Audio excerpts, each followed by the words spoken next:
Hi friend, this is Raunak sir from Vidyam academy. Indefinite integration हम लोग देख रहे हैं। एक्सरसाइज 3.2 ए का पार्ट 1 जो है वो ऑलरेडी रिलीज हो चुका है। सो उसी एक्सरसाइज में हम लोग अब पार्ट 2 देखने वाले। 3 बेसिक फॉर्मूला जिनके ऊपर ये एक्सरसाइज का पहला क्वेश्चन, मेजर क्वेश्चन जो है वो डिपेंडेंट है। तो वो तीनों फॉर्मूला एज यूजुअल मैंने यहाँ पे लिखे हुए। साथ ही साथ मैंने बोला था we are using integration by substitution का स्ट्रैटेजी, जहाँ पे इट इज़ इम्पॉर्टेंट कि आप शातिर बनो, किस तरीके से हमें सब्स्टिट्यूट किसे करना है ये समझना चाहिए। अब let's start of with few more sums. देखते इस एक्सरसाइज में उन्होंने और कुछ नया हम लोगों के लिए क्या रखा हुआ है। बिफोर दैट इंटीग्रेशन के बेसिक ट्रिक्स और शॉर्टकट्स के लिए मैंने ऑलरेडी वीडियो की लिंक डिस्क्रिप्शन में आपको दे रखी है। साथ ही साथ डेरिवेटिव के भी बेसिक कॉन्सेप्ट जो है वो आपके सही होने चाहिए। तो चलो शुरुआत करते हैं सम के साथ। Let's have few sums, 4 sums अभी यहाँ पे है। Integration of sine raise to 4x cos cube x dx, ऐसे कुछ हमें दिया हुआ है जिसे हमें सॉल्व करना है। तो सबसे पहली चीज जो भी दिया हुआ है y is equal to integration of लिखा हुआ है sine raise to 4x cos cube x को हम लोग cos square x into cos X लिख सकते हैं। सही है ना। अब देखो इसमें से एक बात तो सही है, किसी एक को हम लोग अगर f ऑफ x कंसिडर करें तो कोई दूसरा जो है वो f डैश ऑफ x आना चाहिए, तब जाके ये तीनों फॉर्मूलाज में जो भी हम लोगों को सिमिलरिटी है वो मैच करने में आसानी होगी। अब मैं इसको और किस तरीके से लिख सकता हूँ, देखो साइन रेज टू 4x मैंने एज इट इज लिखा। अब देखो cos square of x into cos x जो मैंने लिखा हुआ है, इसमें से आई कीप कॉस एक्स का टर्म एज इट इज दोस्तों। अब बचा कौन, कॉस स्क्वायर। आपको तो पता ही है कॉस स्क्वायर को I can also write as to be 1 minus कितना, sine square x. As usual trigonometric identity है भाई। अब जब मैं ये लिख रहा हूं तो मुझे सारी टर्म्स अब सेपरेट आउट करने के बाद क्या क्या मिलेगा, पहले तो एक काम करते हैं इसको अंदर लेते, बाद में मैं सेपरेट आउट कर लेता हूं। तो साइन रेज टू 4x हो जाएगा into 1 minus sine raise to हो जाएगा 6x, करेक्ट है, ब्रैकेट लग जाएगा और साथ में यहां पे आएगी आपकी टर्म cos x dx। चलो अब सेपरेट आउट कर लेता हूं। साइन रेज टू 4x आएगा cos x dx, है ना, और साथ में साइन रेज टू 6x और cos x dx। अब एक काम करिए ना, मेरे साथ ही आप कुछ चीज़ें जो है वो सीखना चालू कीजिए। जैसे कि अगर मैं इस भाई साहब को f ऑफ x कंसिडर करूं तो साइन का डेरिवेटिव क्या आता है, cos आता है ना। सो अगर मैंने इसको f ऑफ x कंसिडर किया तो मुझे f डैश ऑफ x में क्या मिलेगा, cos x मिलेगा। सिमिलरली f ऑफ x इसको कंसिडर करो तो यहाँ पे आपको f डैश ऑफ x मिल जाएगा। मतलब फॉर्मूला कौन सा यूज करोगे, देख रहे हो f ऑफ x का रेज टू n और बाजू में अगर उसका डेरिवेटिव है तो वी हैव स्टैंडर्ड फॉर्मूला दोस्तों, यहाँ पे यूज करो और फटाफट अपने आंसर्स दो। जैसे कि मैं सिर्फ आपके लिए लिख रहा हूँ, इस सम में f ऑफ x आपको रखना है sin x, तो ऑटोमेटिकली आपको f डैश x भाई साहब जो मिलेंगे वो मिलेंगे cos x dx। सो लॉजिक के हिसाब से जाओगे तो ये बनेगा आपका n, बिकॉज ये f ऑफ x है और ये कौन है, f डैश ऑफ x। तो आप डायरेक्टली यहाँ पे आंसर्स लिख सकते हो। Your answer in this case should be, it should be sine raise to बड़ा भाई 5x अपॉन कितना आना चाहिए था, 5। सिमिलरली यहाँ पे आपका आंसर आना चाहिए था sine raise to, because n change हुआ ना, रेज टू दिस अपॉन कितना आएगा 7 and then you will be adding c। ये रहा आपका पहले सम का आंसर। तो इंपॉर्टेंट है कौन सी टर्म को f ऑफ x कंसिडर किया है ताकि हमें f डैश ऑफ x यहाँ पे मिल जाए। अगेन एक ट्रिग्नोमेट्रिक आइडेंटिटी यूज करी, थोड़ा सा दिमाग लगाओ तो आपको समझाना शुरुआत हो जाएगी। इजी है, समझ में आया। चलो जाते हैं नेक्स्ट सम के लिए ना। नेक्स्ट सम में उन्होंने हमें क्या दिया हुआ है देख लो एक बार। उन्होंने इंटीग्रेशन और साथ में टर्म दिए दोस्तों 1 upon 4x plus 5x raise to minus 11। काफ़ी सारे तरीके सम को सॉल्व करने के लिए। अब इस सम को मैं किस तरीके से सॉल्व करने की कोशिश करूंगा। My simple objective in this case would be what, x raise to कितना दिखाई दे रहा है, -11 है कि नहीं। एक काम करते हैं ऊपर और नीचे मैं मल्टीप्लाई कर लेता हूँ x रेज टू 11 से, देखो तो सही क्या मिलता है मुझे। ट्रायल एंड एरर से हम लोग ये ट्राई कर रहे हैं, x रेज टू 11 से ऊपर मल्टीप्लाई किया और इसी x रेज टू 11 से मैंने नीचे भी तो मल्टीप्लाई किया, ये हो गया। साथ में आया यहाँ पे 5x रेज टू -11 dx। ले लो x रेज टू 11 भाई साहब को अंदर, तो ऊपर तो आपका x रेज टू 11 जैसे वैसे रहेगा, नीचे जो टर्म आएगी that will be 4x raise to 12 plus 5, ये x रेस टू 11 इस x रेस टू -11 के साथ कैंसिल हो जाएगा and the term would be only 5। और यहाँ तक हम लोग आए। अब मुझे पता है आप लोग मुझे काफ़ी सारे सवाल पूछोगे कि क्यों सर इसी से मल्टीप्लाई और डिवाइड क्यों किया। देखो तो सही अब कितना मज़ा आने वाला है। आप सिर्फ इस टर्म को ऑब्जर्व करो। अगर मैं नीचे जो दी गई टर्म है that is 4x raise to 12 plus 5 को f ऑफ x कंसिडर करूँ तो भाई साहब का डेरिवेटिव मुझे कितना मिलेगा 4, राइट। उसी के साथ साथ यहाँ पे होगा 12 x रेस टू कितना हो जाएगा 11। ये तो डेरिवेटिव आपको पता है ना n x raise to n-1 का। मुझे बताओ यहाँ पे कितना आएगा 48 आएगा। x रेस टू कितना आएगा दोस्त 11 आएगा। अब आप मुझे बताओ ये है आपका f ऑफ x। अगर मैंने एजम्पशन लिया है तो f डैश ऑफ x में कौन सी टर्म आना जरूरी है 48 और साथ में कौन आना चाहिए था x रेस टू 11।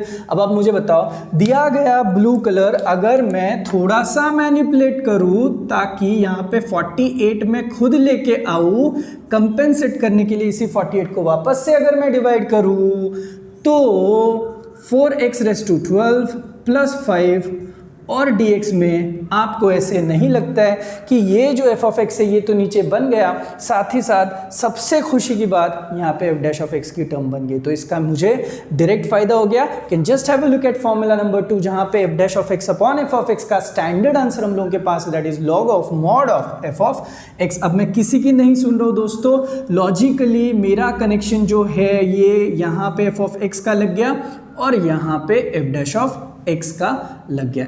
dx होना चाहिए। अब मुझे बताइए आप लोग ये कॉम्बिनेशन के साथ f dash x upon f of x का डायरेक्ट आंसर मैं यहाँ से पिकअप करूंगा 1/48 log के साथ होनी चाहिए मॉड की टर्म और मॉड में आएगा 4x रेस टू 12 प्लस 5 जो कि हमारा f ऑफ x था प्लस c। ये रहा दोस्तों आपका y का फाइनल आंसर। इजी था, थोड़ा सा दिमाग लगा। मैंने बोला था x रेस टू 11 से मल्टीप्लाई और डिवाइड करना थोड़ा सा समझने में देर लगती है हमें, लेकिन सम जो है वो काफ़ी आसान हो सकता है। अब अगर सेकंड सम आपको समझ में आया है तो let's move on for the third सम। देखते क्या किया है थर्ड सम में। थर्ड सम में दिया हुआ है रूट में अंडर रूट में tan x दिया हुआ है दोस्तों और उसी के साथ साथ नीचे sin x और cos x की टर्म भी लिखी है। तो देखते हैं y इज इक्वल टू, यहाँ पे भी काफ़ी मैनिपुलेशन शायद मुझे करने पड़ेंगे।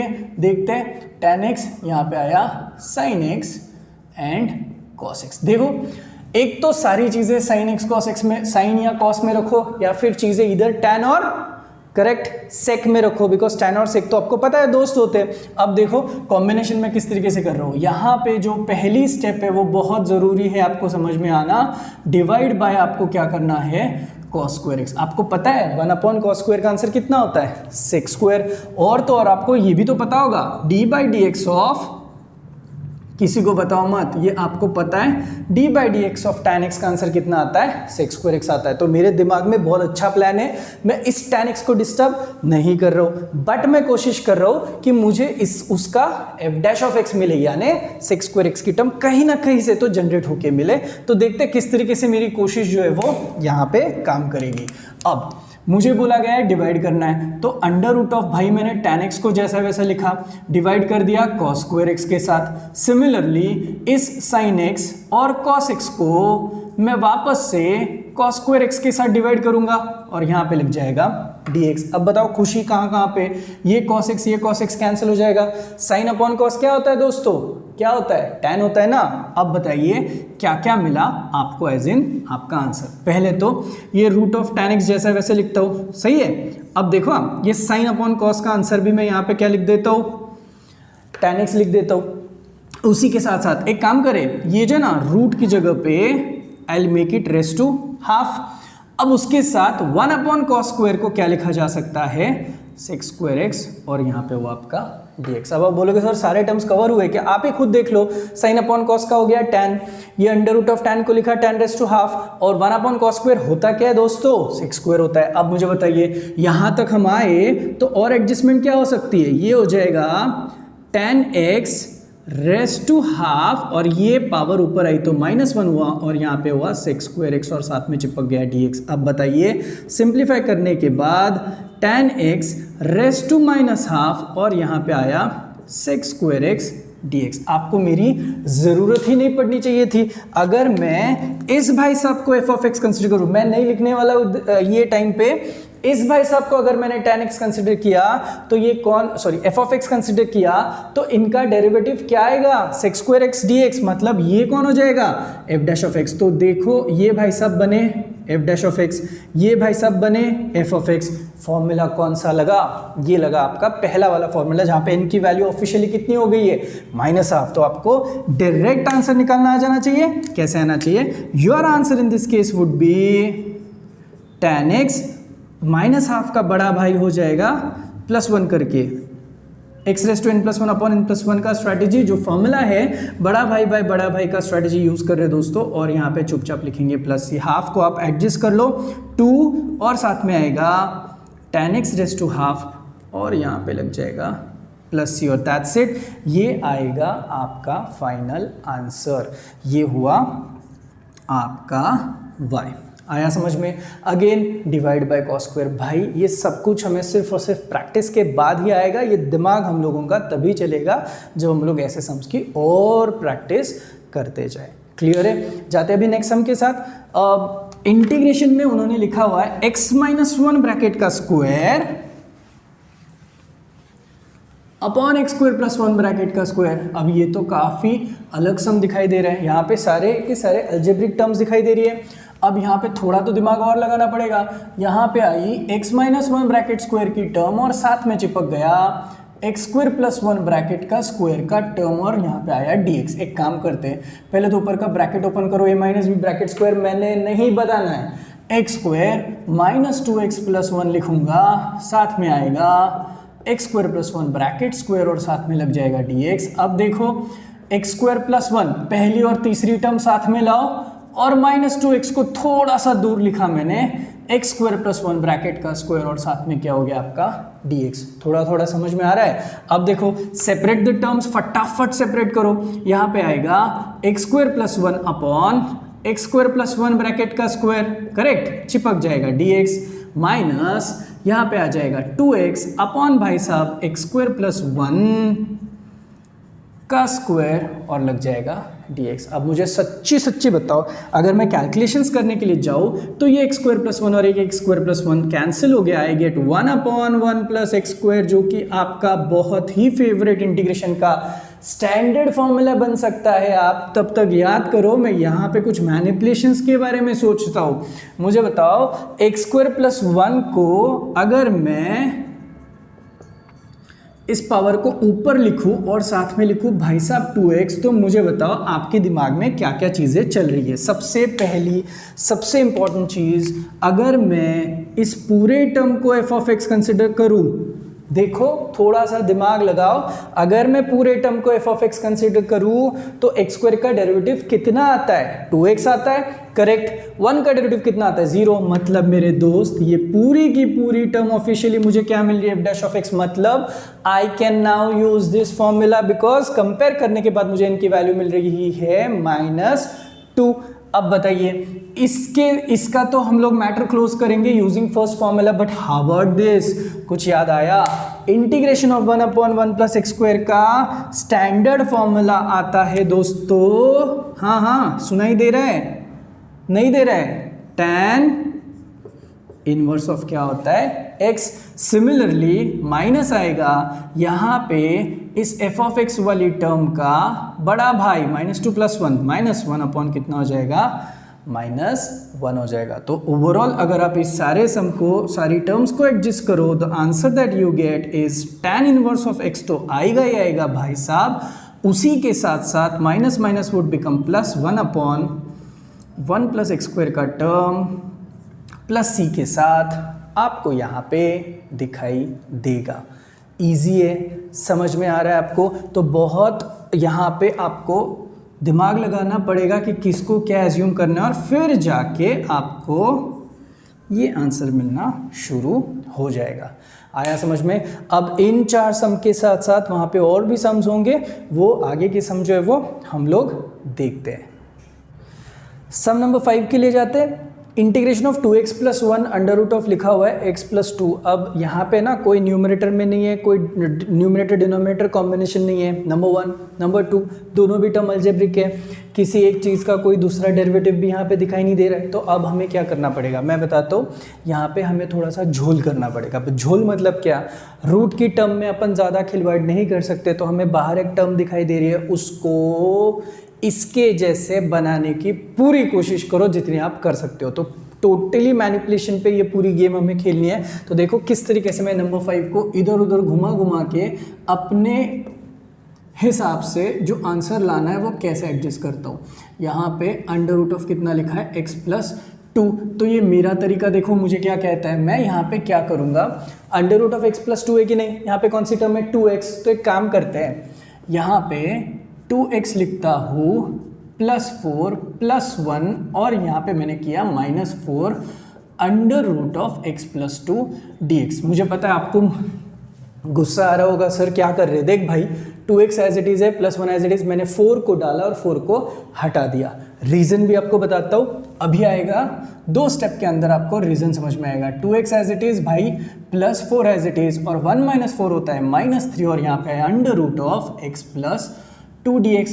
चलो अभी आपको टर्म सेपरेट करनी है। आप बोलोगे ऐसे कैसे टर्म सेपरेट करें, भाई ऐसे वैसे तो करो मत, इसी के साथ साथ यहाँ पे इसको एक टर्म कंसिडर करो और इसको एक टर्म कंसिडर करो, और फिर ये रूट ऑफ x प्लस 2 जो है वो उनको मल्टीप्लाई करके बाजू में हटाओ। इसका मतलब है you will get 2x plus 4 under root of x plus 2, है ना, minus integration of 3 into under root of कितना आएगा x प्लस 2, और यहाँ पे आ जाएगा dx।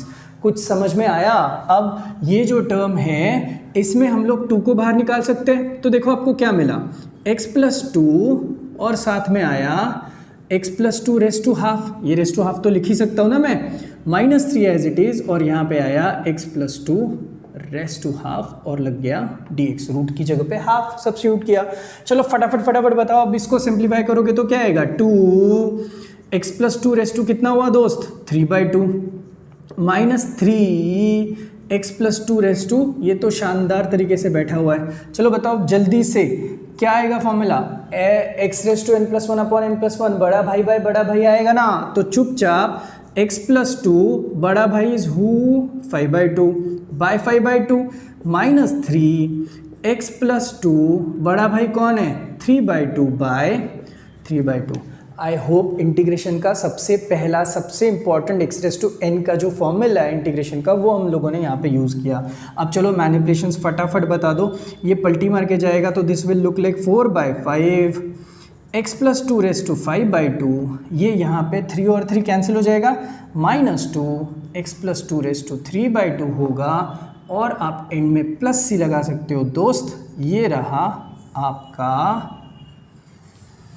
Final answer. थोड़ा कुछ दिमाग में आया। अब जैसे इसको किया हुआ है देखो तो सही, सम नंबर 6 में आप कुछ दिमाग लगा सकते हो क्या, आप थोड़ा सा जैसे मैंने कुछ किया हुआ है यहाँ पे वैसे ही कुछ अजीब सा दिमाग लगा सकते हो, तो लगाओ। तो देखो सम कितना आसान होता है, कोई टी वगैरह एज्यूम करने की आपको कोई ज़रूरत नहीं है। जैसे कि देख लो y is equal to integration of 5 minus 3x, अरे अच्छा हुआ already 3x with minus sign दिया हुआ है, रेस टू हाफ dx। अब इस तरीके से मैनिपुलेट करो इस चीज़ को, ये तो और आसान हो गया। आप खुद ही देख सकते हो, you can make it make it 3 plus 2 minus 3x। आपको समझ में आया ना मैंने ऐसे क्यों रखा है, यहाँ पे थोड़ी गैप भी दी है मैंने। 2 minus 3x raise to half हुआ दोस्तों। अब टर्म सेपरेट करने में कितना आसान हुआ देखो तो सही, और भी आसान हुआ।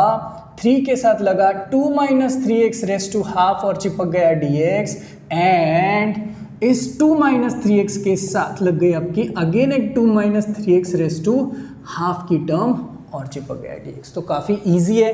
अब इसमें मैनिपुलेशंस कैसे करोगे, 3 को एज इट इज़ रखा, ये जो है ये टर्म आपकी बनी, इसको इंटीग्रेट करेंगे हम लोग 2 minus 3x raise to half dx, plus ये टर्म हम लोगों की बन गई 2 माइनस 3x रेस टू, दोनों मिला के पावर में 3/2 आ गया।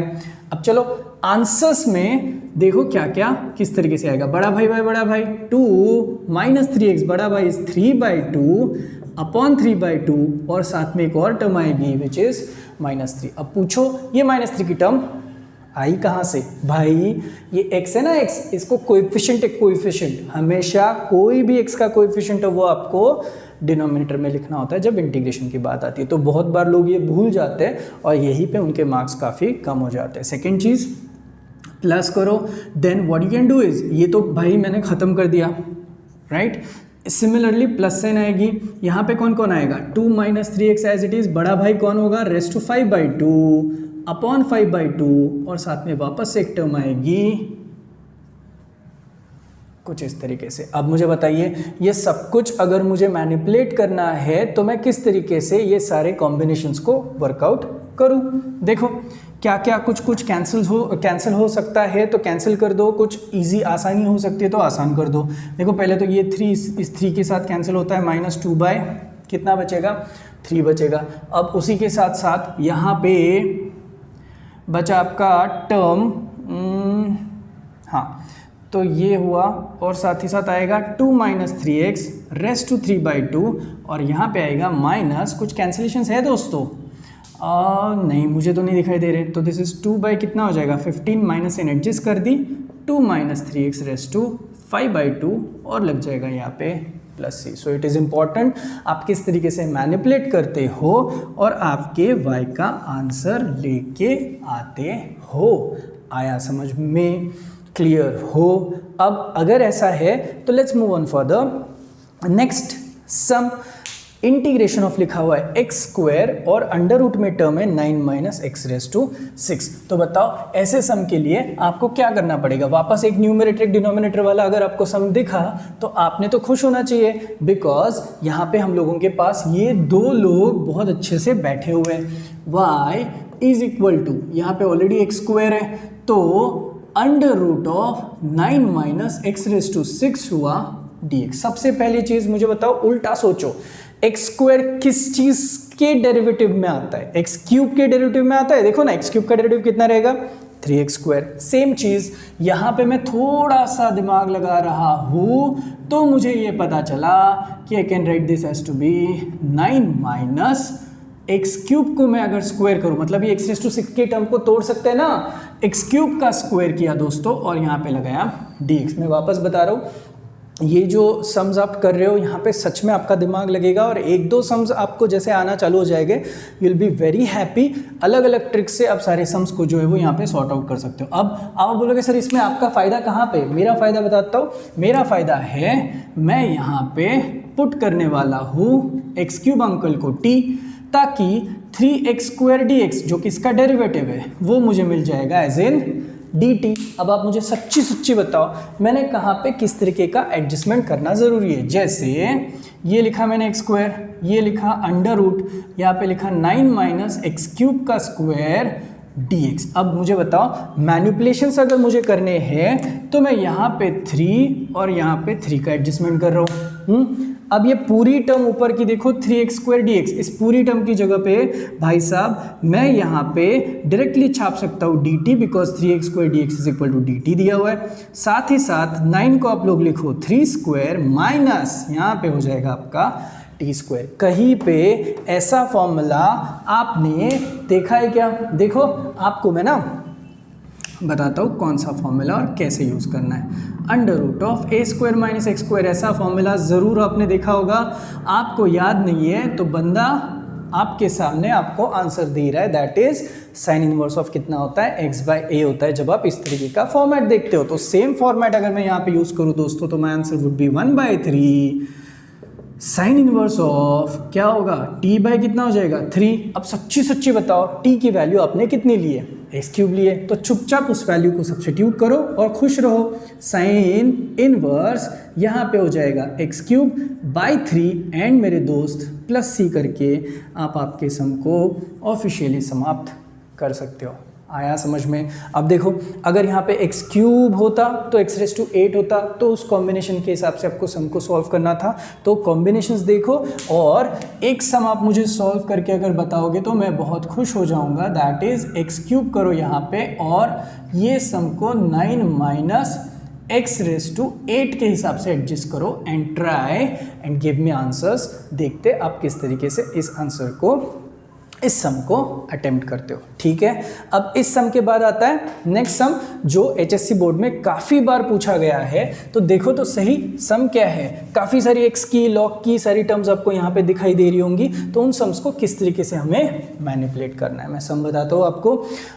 इंटीग्रेशन लिखा हुआ है 1/x है, देन log x है, देन log ऑफ कितना है log x है, और यहाँ पे लिखा हुआ है dx। तो ये तो काफ़ी अजीब सा ही सम है, राइट। तो ये एक टर्म सेपरेट, ये एक टर्म सेपरेट, और ये पूरी की पूरी टर्म ही सेपरेट है। तो काम करते हैं, log का डेरिवेटिव आपको थोड़ा थोड़ा तो पता ही है ना।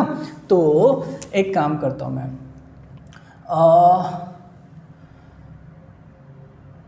लेट करते हैं,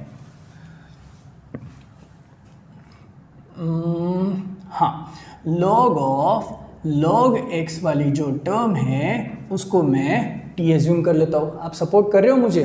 तो अगर मैं इस टर्म को t एज्यूम करूँ तो मुझे आंसर क्या मिलता है, देखो डेरिवेटिव बताओ जल्दी से। अभी इसका डेरिवेटिव करोगे तो सबसे पहले तो log का डेरिवेटिव होगा 1 कितना आता है log x आता है, और चेन रूल के हिसाब से log x का डेरिवेटिव निकालना पड़ेगा 1/x। नाम सुना सा है भाई, चेन रूल डेरिवेटिव आपको पता ही, अंदर का फंक्शन ओरिजिनली x नहीं है, तो चेन रूल के हिसाब से इसका भी तो डेरिवेटिव लेना बनता है ना, लिया, और साथ में dx चिपका के मैंने यहाँ पे लिखा dt।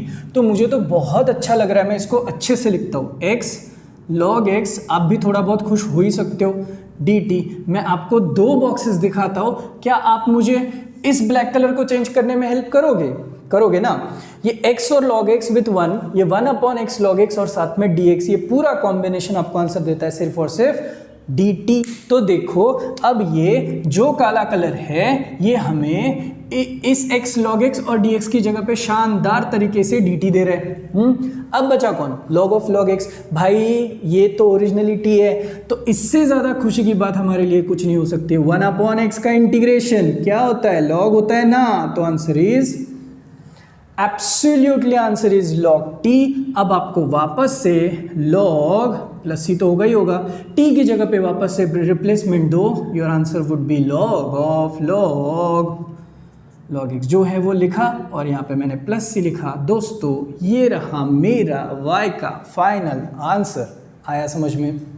थ्रू आउट यहाँ पे थोड़ा सा मुझे दिमाग लगाना था। इस भाई साहब को अगर मैंने t सब्स्टिट्यूट किया तो ये तो रेडीमेड खुद ही आके बैठे थे एज इन व्हाट, dt बनने के लिए। तो dt/t is nothing but integration में log t हुआ and we got our answer. So integration by substitution के सम्स काफ़ी ईजी है दोस्तों, आपको ट्राई करना है। जो बचे हुए रिमेनिंग सम्स है वो फटाफट सॉल्व करो। अगर कुछ भी डाउट आता है तो आप कमेंट बॉक्स में मुझे बता सकते हो। ठीक है, थैंक यू।